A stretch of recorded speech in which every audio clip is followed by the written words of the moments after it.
Magandang araw po sa lahat ng mga kapwa ko PNU1, sa aming mga professors at sa buong PNU administration, at sa lahat po ng mga viewers na nanonood ngayon.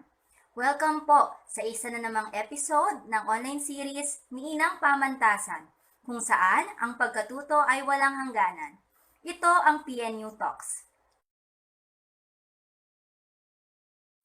Ako nga po pala si Mary Joy A. Villareal, proud alumna ng Batch 2014 at nagtapos ng Bachelor of Secondary Education, major in Mathematics mula sa ating pamantasan, ang Philippine Normal University, Manila.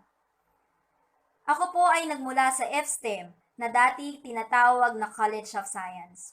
Sa loob po ng 3 taon, ako ay naging miyembro ng PNU The Thespian Society. Ito po ay isang theater organization sa PNU.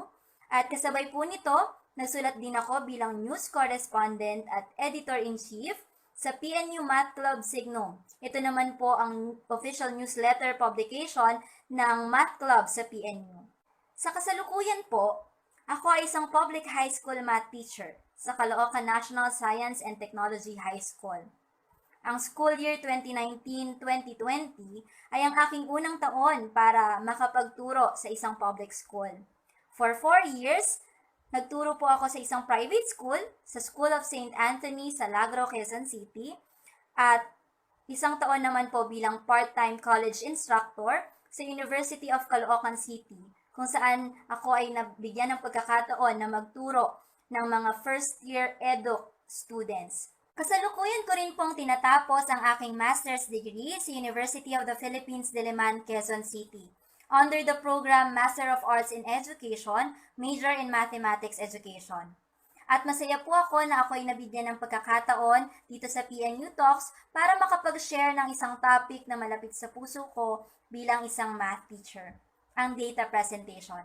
Kaya naman, ako po ang inyong magiging learning from home buddy sa episode na ito.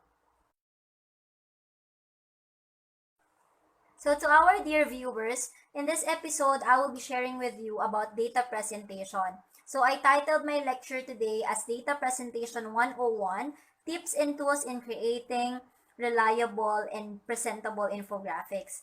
I know that data presentation as a lesson is a very broad topic, but I hope I could just give you bite-sized information, kaya nilimit ko lang siya sa tatlong T.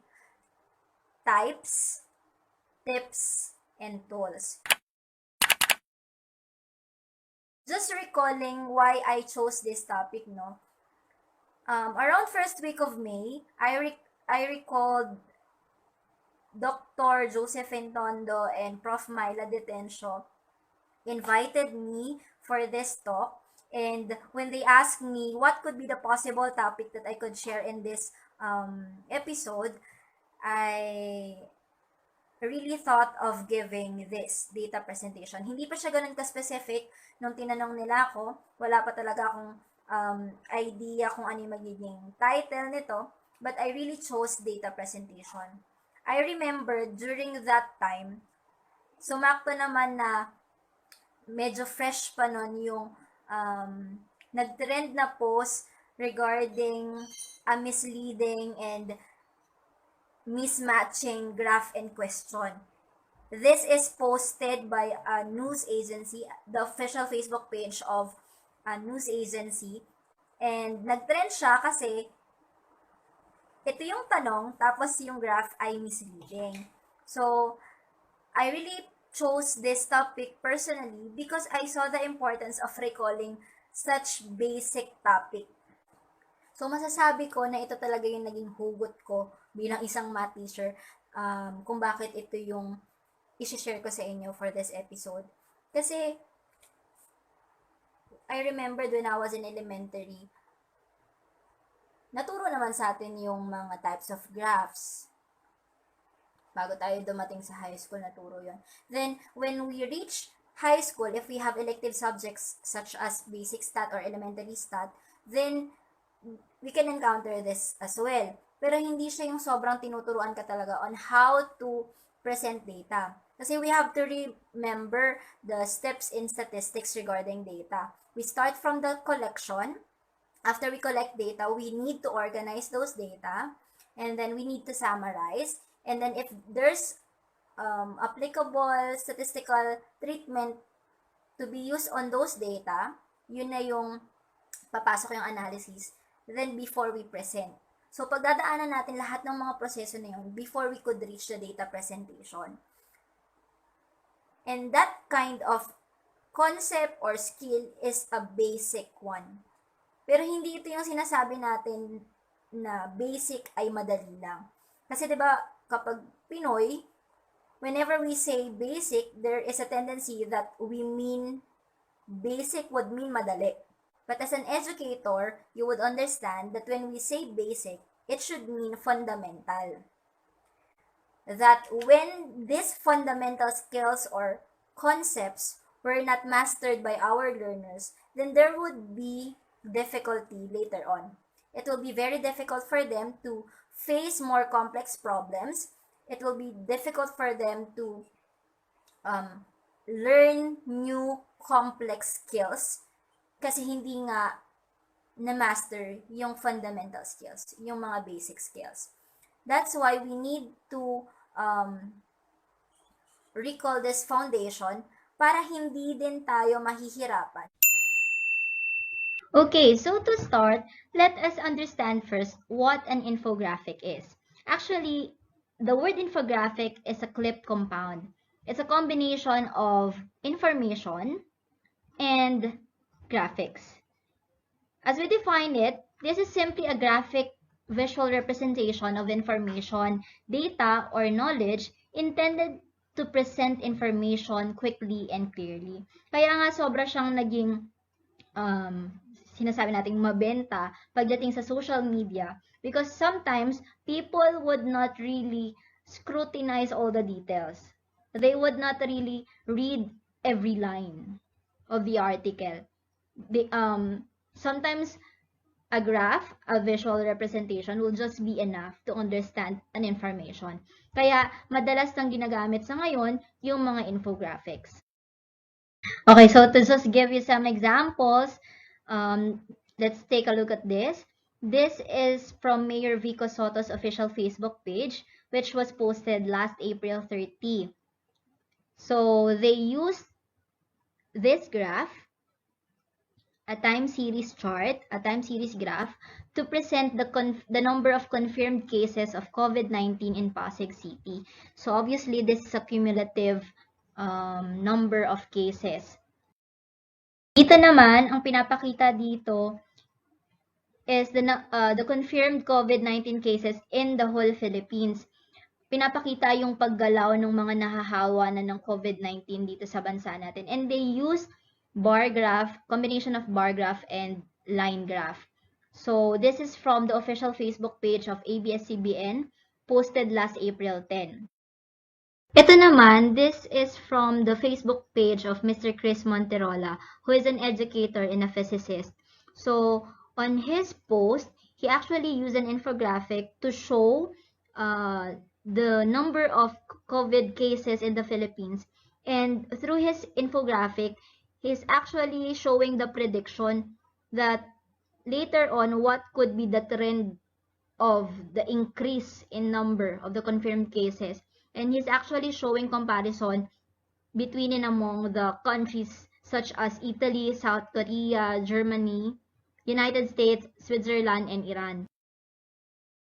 Ito naman yung post ng Earthshaker Philippines. So kung pina-follow nyo sila sa Facebook and sa Twitter, you will be familiar na talagang lagi silang gumagamit ng infographics, not only during this pandemic, but since there are typhoons or even some volcanic eruptions, they use infographics to update their followers. So here, they show the COVID-19 cases in the Philippines, and they emphasizes the comparison between the reported deaths and recoveries. Ito yung daily reports nila. So this was posted last April 2, 2020. And another one, coming from an LGU Facebook page sa Malabon City. Here, they did not use any graphs, but they actually use table to show the number of COVID-19 cases in their barangay. So, ito naman ay per barangay. So, that was last May 14 only. And then this one is from the official Facebook page of ZMA News, wherein they use table to present the important details of each patient. This was posted last March 9, 2020. So during that time, medyo bago pa yung pandemic dito sa Pilipinas, kakaunti pa lang yung kaso. So they were able to record 20 patients. What they did is to use code for each patient, and then they showed the age, the citizenship, and then the address or the city where these patients live, so that we'll have an idea about the database of the confirmed COVID-19 cases during that time. What I have shown you are just few examples of the infographics that were used during this pandemic outbreak here in the Philippines. Dito natin makikita yung relevance na mabalikan natin yung topic na ganito sa ngayon. And what's good thing about the demand on the uses of infographics is that we get to see the different types of it, the different graphs and charts, and even the possible errors that we could commit whenever we are using even the most basic types of graphs. Dahil sa na-expose tayo sa mas maraming examples, nakikita natin yung possibility na meron din palang nagkakamali pa rin kahit dun sa pinaka-basic type of graphs and charts. And posible na ito ay dahil hindi natin na-master yung tinatawag nating fundamental skills na pinag-uusapan natin kanina. And with that, we would like to start the discussion with the introduction of the three types of data presentation. Ano-ano nga ba yung paraan kung paano tayo nagpe-present ng data? So we have to understand that there are three ways on how we can present data. Or ito rin yung tinatawag nating three types of data presentation. It could be textual, it could be tabular, or graphical. So the first way on how we can present our data is through textual presentation. So this means you are putting your important figures into text. So this is giving a more detailed result to your readers, to your audience, and this means that you are noting important figures in your dataset. At kapag sinabi nating important figures, this could be descriptive measures in statistics such as mean, median, mode, range, standard deviation, and so on. This could also give the total number of frequencies, percentage, or the minimum and maximum values of a given dataset. So through this textual presentation, you can actually give a summary statistics in a more elaborated form. Textual presentation would be best to use if you want to highlight important figures in your dataset and you want to explain it further. So here's an example of a dataset that was presented using text. You would see that all the results are presented using sentences, and it highlights important figures such as the percentage and standard error on the given result. So this post is from Dr. R.A. Victoria, who is actually a PNU mathematics professor. The next type is the tabular presentation. This means that we are presenting our data using a table or a matrix. The figures that we are to present must be arranged in columns and rows. Tabular presentation is best used for easy reading and analysis of the data being presented.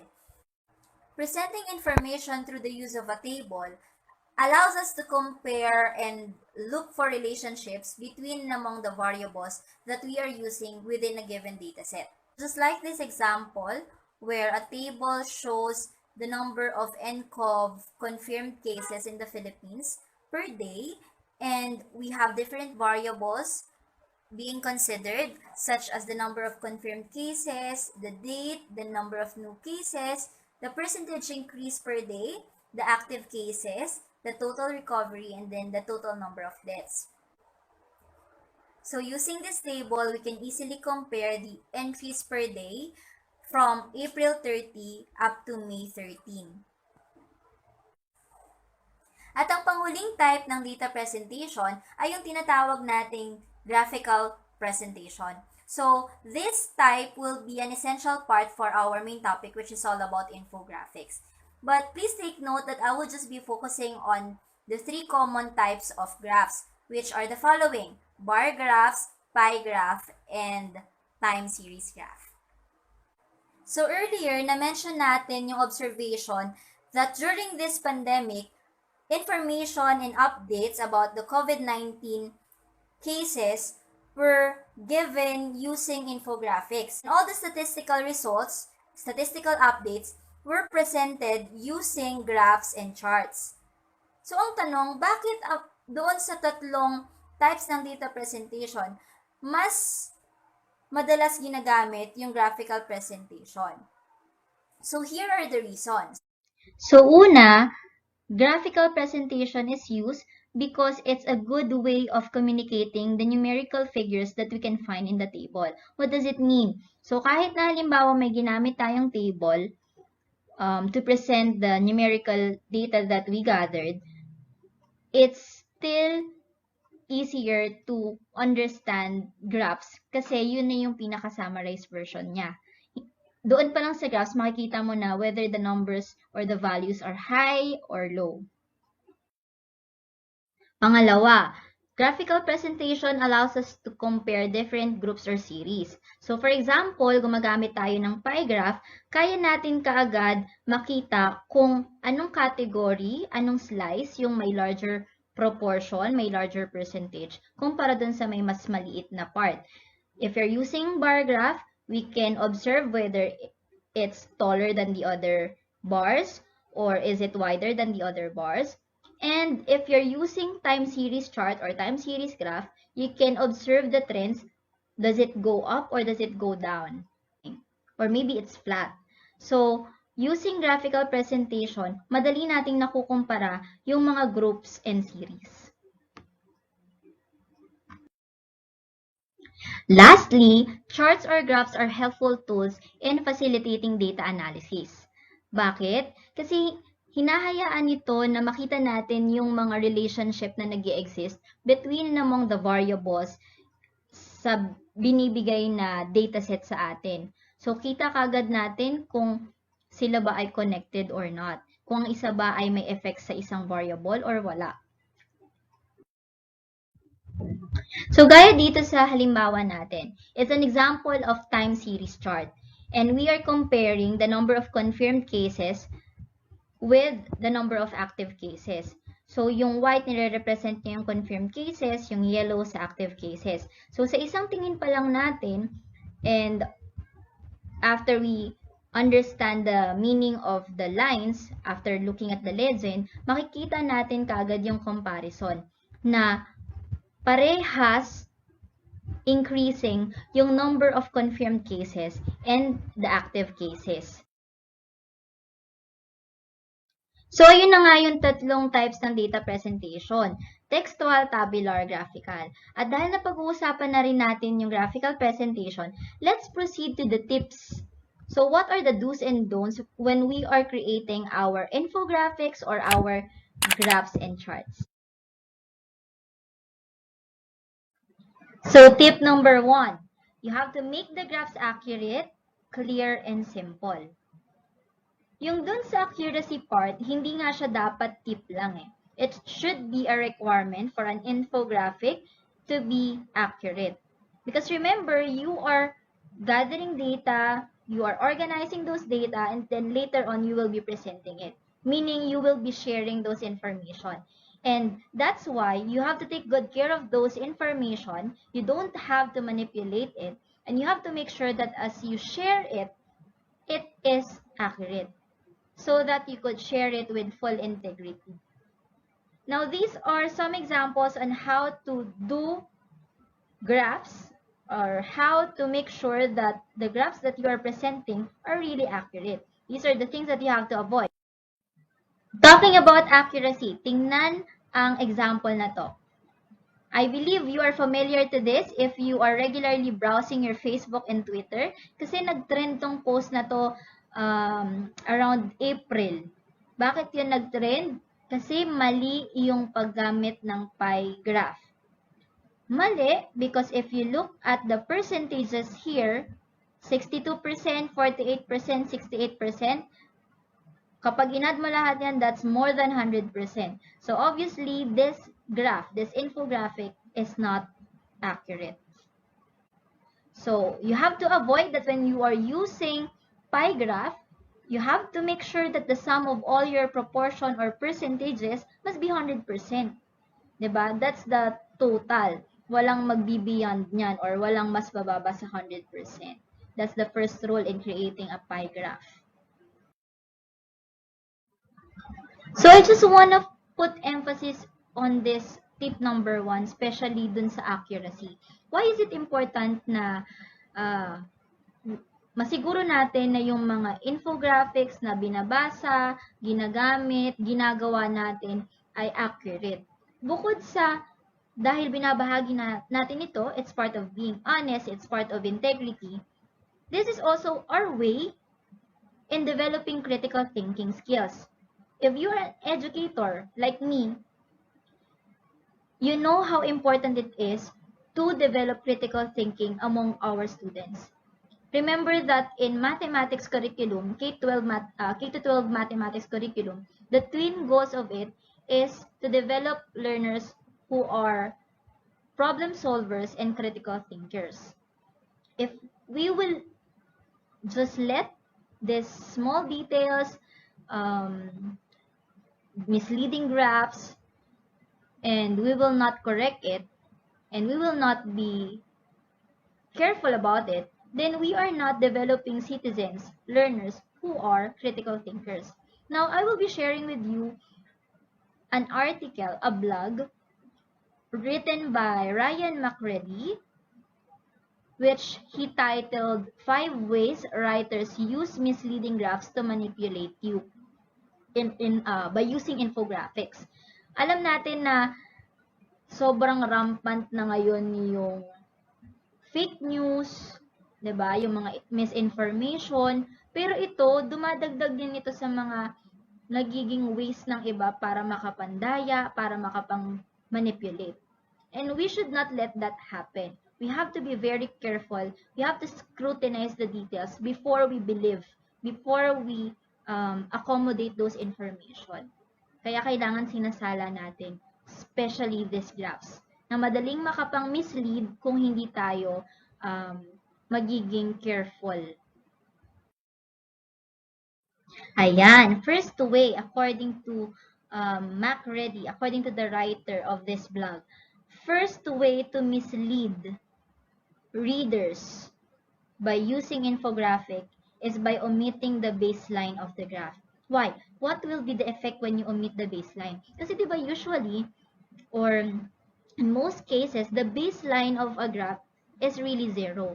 Kung titignan natin tong example na to, dito sa left side, yung baseline ay hindi nag-start sa 0. Instead, it started from 50. Kaya ang nagiging effect niya, ang layo ng gap ni Group A kumpara kay Group B and C. But if we did not omit the baseline and we include the 0, then we will have a more accurate information. Makikita natin yung katotohanan na konti lang naman yung difference ni Group A, ni Group A from Group B and C. So, that's the first way. So, kung halimbawa ikaw ay reader, basa ka ng infographic, tapos hindi mo na tinitingnan, hindi mo kagad nakita na, uy, naka-omit pala yung 0 dun sa, or naka-omit pala yung baseline, wala tayong 0, hindi nag-start sa 0 yung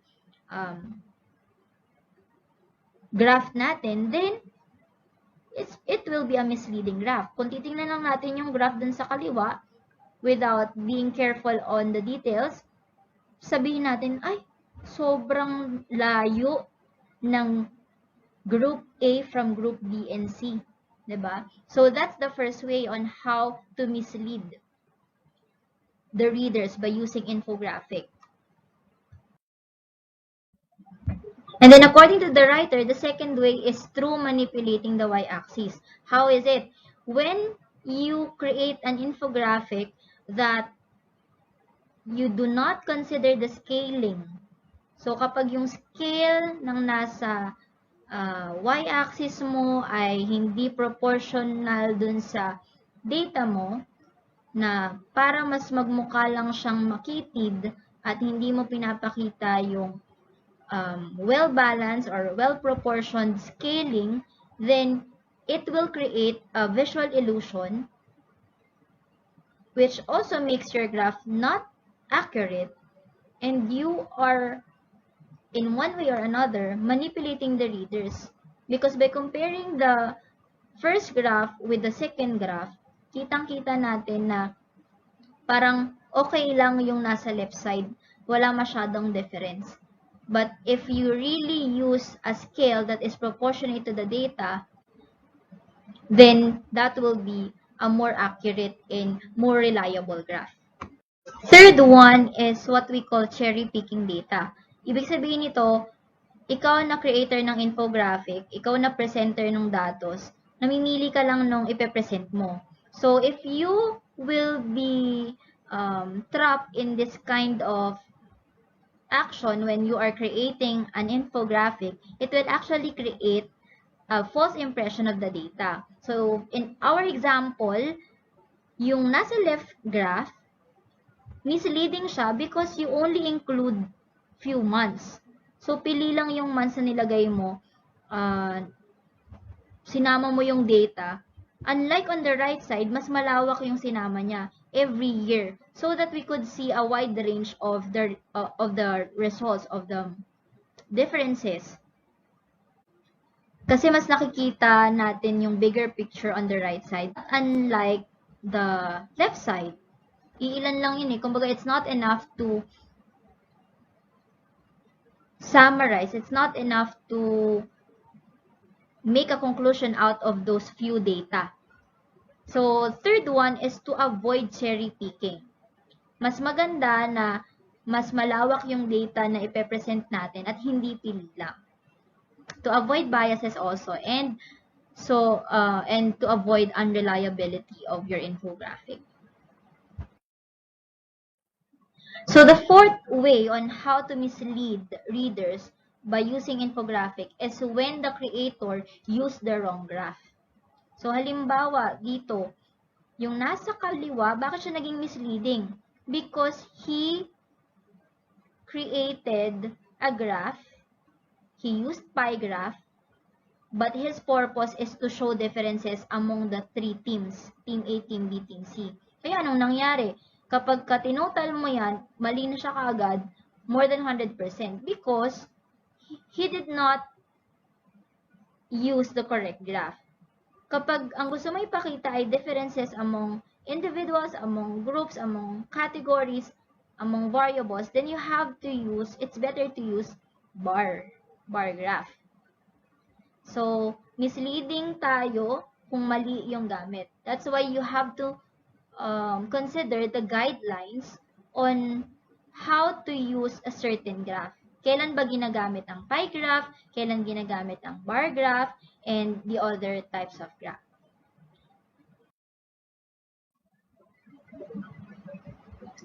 The last item cited by Ryan McCready on his blog is when the writer goes against conventions.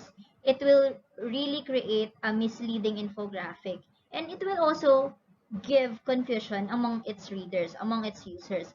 So in this example, we are using a geographical chart. So conventionally, ibig sabihin, nakasanayan natin, ito yung alam nating ginagamit, nakasanayan, standard. Kapag may geographical chart, and we talk about the density of population, it's conventional that the darker shade would mean higher population density. But on the left side, the reason why it's a misleading chart is because here, the creator of the infographic is actually using darker shades that would mean lower population density. So, binaliktad niya yung meaning. That's why it's creating a confusion and it's misleading its readers. So again, that is tip number 1. To make sure that the graphs we are creating are accurate, clear, and simple. Tip number 2. Arithmetic scale should have equal increments to represent equal numerical units. So in order for us to understand this better, let's take a look at the following examples. Sa example nating to, mapapansin natin na dun sa may horizontal axis, nandun nakalagay yung numerical figures that represent the final grades of student A. However, tingnan nyo mabuti, from 82, 84 follows, then 86, tapos biglang naging 90, 95, tapos biglang 97, lumiit yung distansya, then 98, 99. So it shows what? Inconsistent numerical figures. Walang equal increments yung mga numerical figures. That's why it's inaccurate and it's not proper. So we have to avoid that. Dito naman sa second example natin, makikita natin na merong inconsistency rin pagdating sa scale figures. However, with our previous example, it's along the horizontal axis. Ngayon naman nandito sa may vertical axis. At wala ka talaga makikitang pattern. So we have to avoid this kind of mistake whenever we are creating our graphs. Kailangan equal yung increments, meaning equal yung distansya ng bawat numerical figure, ng bawat scale figure na ginagamit natin. Tip number 3, there should have no visual illusions with the incorrect use of shadings or patterns. Okay, kapag gagawa tayo ng graph, madalas to, kapag sa pie graph, kailangan meron kang iba-ibang category. So, you are expected to use either different patterns or different colors. But you have to make sure that the patterns that you are using will not create any confusion on your viewers, on your readers, or anyone who will be using the infographic. Okay, tulad nito, the pie graph shows 4 different categories. Diba? So, 4 slices on the pie. It talks about Joy's daily spending hours. So, it's divided into 4 categories. It's studying, sleeping, house chores, or eating. However, meron naman siyang ginamit na pattern eh. Parang paslant na lines. Kaya lang, what's confusing about this, even though meron ka ng legend, kahit sabihin natin may label pa ng percentages, makikita natin yung paggamit ng pattern, nakakalito siya kasi nakakaduling. Halos magkamukha lang yung patterns na ginamit for 38% and 5%. Hindi natin alam, is it for studying or eating? Tapos yung sa 48% and 9%, is it sleeping or house chores? Though, medyo makikita naman natin yung sa shading, but it's always good to create a simple graph, yet it will not create any visual illusion and hindi siya vague para sa mga user natin. So, meron naman kasi tayong mga options for different colors. 4 lang naman yung slices na yan.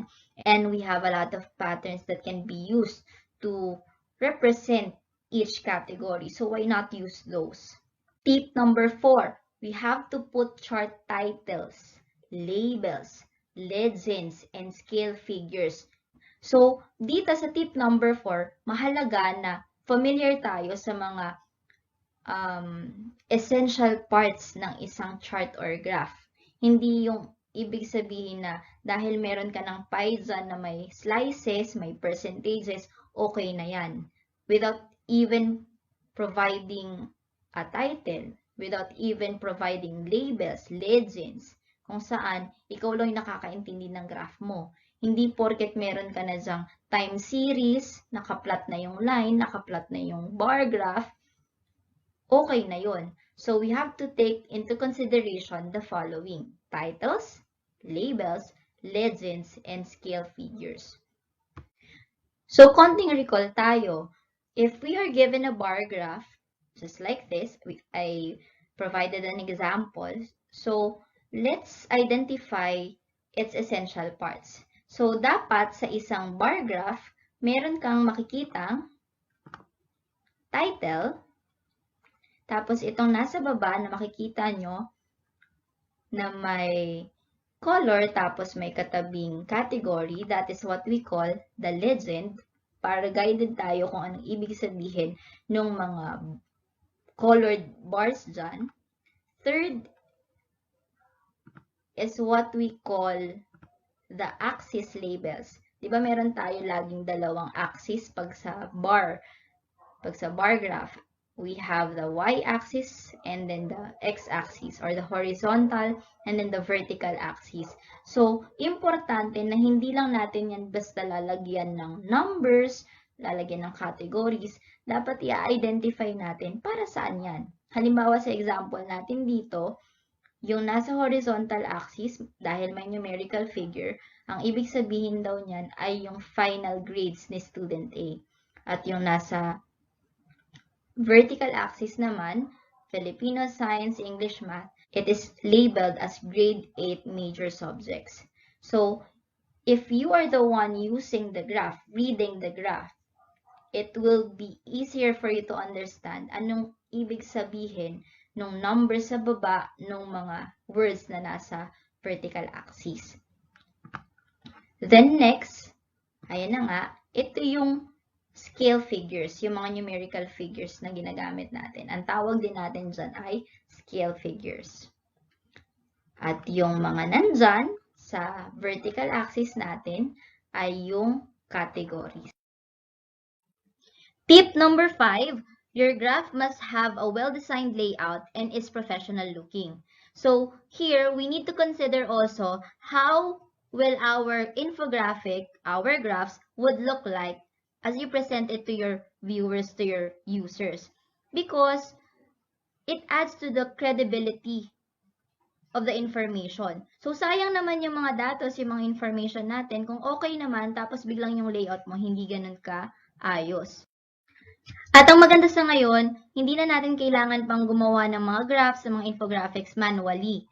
There are actually a lot of softwares, mobile apps, or online websites that could be helpful for us to have this ready-made templates, o kaya it will give you idea on how your infographics should look like. Para naman kapag present mo na yung mga data mo, it will have a well-designed layout, and ito yung sinasabi nating it's professional looking para mas magiging credible yung pag-present ng lahat ng information. Katulad na lang dito yung tinatawag nating spreadsheet app or software, just like the common Microsoft Excel that we are using, and even the Google Sheet. Another helpful app or software is what we call presentation app. So, tulad nito yung Microsoft PowerPoint and yung Google Slides. So, dito hindi lang kung kanina sa Microsoft Excel, we could explore it by using the insert chart tool. Here, hindi lang siya limited sa insert chart. Pwede rin tong makatulong kapag gagawa ka ng sarili mong layout for the infographic. So, you simply put your design, you explore designing your infographic on the slides, and then you save it as JPEG para ang magiging output niya ay image or photo. Then if you're looking for a mobile app which could help you in creating a well-designed layout for infographics, I would recommend Canva app. So dito, sobrang dami nilang well-designed layouts, ready-made na. Then you just simply have to modify the information needed for your presentation.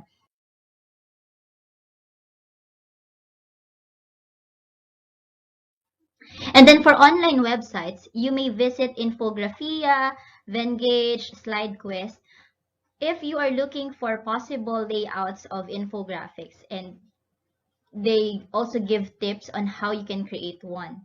So, ito yung mga makakatulong sa atin. I remember during this school year, as my final output in my advanced statistics class, I asked my students to create an infographic regarding the updates for COVID-19.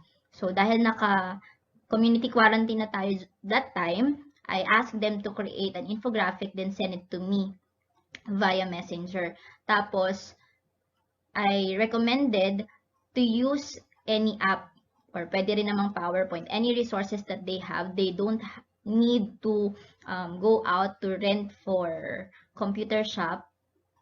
Ang kailangan lang nila is mobile app. So they have to try some apps like Canva app when creating an infographic. And these are their outputs, sample outputs only. So ito po yung ilan lang sa mga outputs ng mga former students ko, yung grade 8 sa advanced stat, wherein they used Canva app in creating their own infographic. So, yung iba gumamit po ng Microsoft Word, ng PowerPoint, ng Excel, in order for them to have an output. But these students, some of these students also explored, also tried my suggestion of using a mobile app, which is Canva app, in creating their own infographic. So, ito yung mga outputs nila. Ilan lang po iyan. And it was actually a good activity as my final output for them. Kasi bukod sa na-enhance yung pagiging creative nila, pagiging resourceful nila, nabigyan din sila ng chance na talagang nagbasa sila na ano na ba yung updates tungkol sa COVID-19 kasi I asked them to cite their sources. So, tingin ko maganda ring nahahasa yung mga students natin sa ganitong type ng activity, yung sila yung magkikreate ng sarili nilang output. Tapos, nagbabasa sila, they are well-informed about what's happening in their surroundings. Tapos, nahahasa yung pagiging resourceful and creative, yung creativity din nila. Tapos, nagiging exposed sila sa iba't ibang paraan kung paano ba gumawa ng ganito. Yung nakikita lang nila sa social media na nakapost, they will realize na kayang-kaya pala nilang gawin.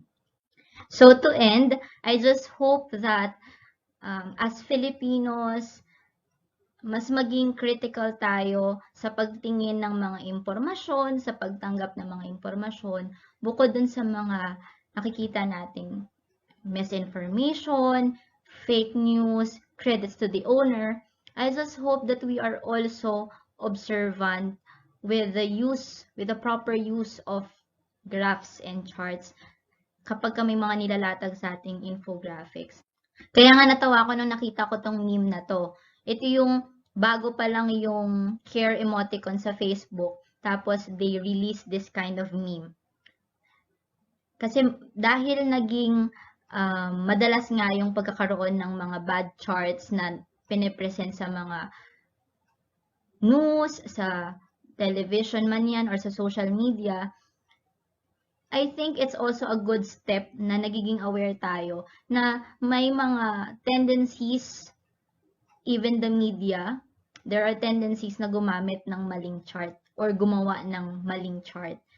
And I just hope that we could have more social media accounts, more news agencies that will be careful in creating graphs. Kasi in this way, natuturuan din natin yung mga bata kung ano ba yung tama, ano yung dapat na ginagawa. So, katulad nitong example, humanga talaga ako dito sa infographics na to. This is from Earthshaker Philippines. Bukod sa reliable ang mga binibigay nilang information, magaling din silang gumawa ng infographics. To think that these members or the members of this team are young professionals and most of them are students, college students only. So, how much more kapag halimbawang sila ay mga nakagraduate na, bihasang-bihasa na sila. So, this will be of their advantage. Ayan, maraming salamat po sa inyong pagtutok, pakikinig at panonood sa episode natin ito ng PNU Talks. Nawa ay meron po akong naibahagi sa inyo na makabuluhang kaalaman at kasanayan. At kung kayo po ay merong comment, suggestion, question, o kaya meron po kayong natutunan sa episode na to na gusto nyo pong i-share, i-comment lang po ito sa ating post. At huwag nyo pong kalilimutang mag-react, mag-like, at mag-share ng video na ito. Muli, ako po si Mary Joy E. Villareal ng Batch 2014 mula sa FSTEM, na nagsasabing patuloy lang po tayong matuto at magturo. Sa muli, sumainyo ang PNU Talks.